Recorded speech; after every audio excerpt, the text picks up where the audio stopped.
Well hello there beautiful. तो क्यों हो तुम? वेल ऑब्वियसली मेरी गर्लफ्रेंड बनने के लिए।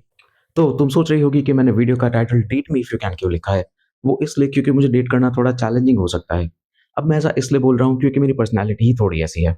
बट इस सबसे पहले एक डिस्क्लेमर, तो इस वीडियो में मैं जो भी बोलूंगा उसमें से ज़्यादातर चीज़ें मजाक हैं। बस कुछ चीज़ें होंगी जो सच होंगी, और वो जब तुम सुनोगे तो तुम्हें आइडिया लग जाएगा कि क्या सच है और क्या मजाक है। और हो सकता है कि मेरे कुछ जोक सुन के तुम मुझे जज करना चाहो। देखो, मैं कहूँगा कि एकदम से जज मत करना, पूरी बात सुन लो फिर जज कर लेना। हाँ, तो शुरुआत करते हैं मेरी पर्सनैलिटी से। तो मैं बहुत बोरिंग आदमी हूँ। अब देखो, ऐसा इसलिए नहीं है क्योंकि मैं गेम्स खेलता हूँ, एनीमे देखता हूँ या सुपर हीरो मूवीज़ देखता हूँ, बल्कि मैं बोरिंग हूँ इसलिए मैं ये सब करता हूँ। और मेरी बोरिंग पर्सनैलिटी को कंपेंसेट करता है मेरा डार्क ह्यूमर। क्योंकि देखो, मेरे को पसंद है बहुत ज़्यादा डार्क ह्यूमर वाले जोक्स, एकदम समय रैना लेवल के।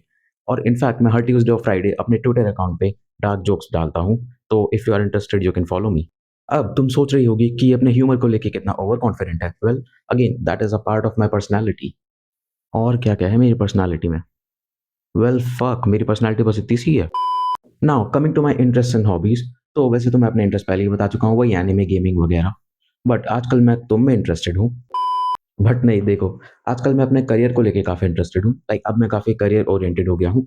और बाकी एक मेरा इंटरेस्ट तो तुम देख ही रही हो, कंटेंट क्रिएशन। अब बात करते हैं मेरे माइंडसेट के बारे में। तो पहली बात, आई बिलीव इन लॉयल्टी।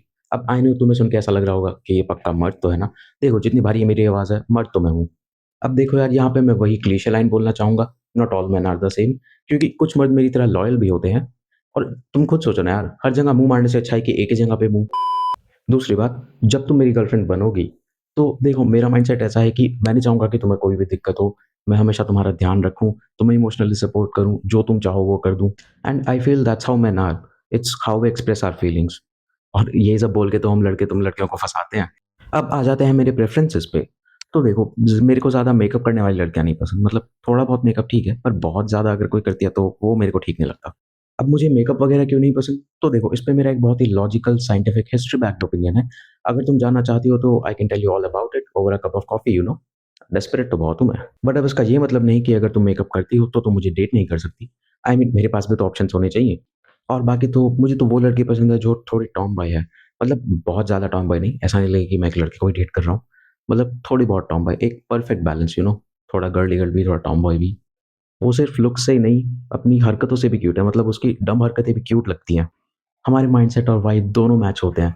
और बस मन करता है कि उसी के साथ टाइम स्पेंड करता रहूँ। और हाँ, मैं अपने बेसिक्स तो बताना भूल गया। तो एज है 23, हाइट है 5 फुट 4 इंच और उसकी 7 इंच। अब तुम सोच रही होगी कि ये डेट पे जाना क्यों चाहता है?